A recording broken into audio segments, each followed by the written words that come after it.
Thank you. Yes, well, it's a very unusual situation in the moment. So just in a way, so just a bit of context. Normally, when worrying things happen in the global economy, there is a flight to US assets. The dollar strengthens. This time it's different. The dollar has weakened, and that's because markets have decided they're seeing tariffs as an end to US exceptionalism. So bad news for the US and US assets above all. So when that's good news in a way for emerging markets, one of the rare bright spots in the world economy at the moment, actually.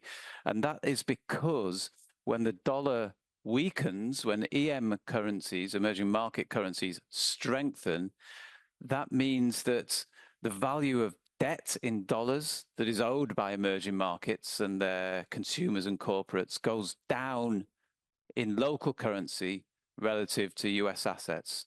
So generally, it unleashes very good effects and people feel wealthier. It's good for balance sheets and it's good for the price of traded goods as well. Well, in a way, I think that's a good question because tariff risks in the end are the bad news that has caused the weak dollar. So I think if you average these things out, net, it's probably actually quite a negative thing that's going on in the world.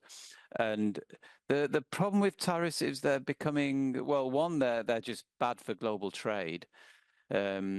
Two, they're creating a big source of uncertainty. It's very hard for businesses to plan.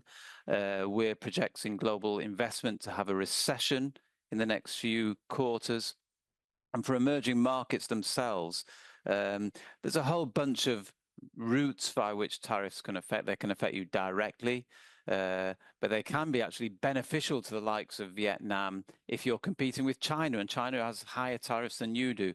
But because President Trump is changing the positions on tariffs quite regularly, it's quite hard to actually know who are the winners and who are the relative losers.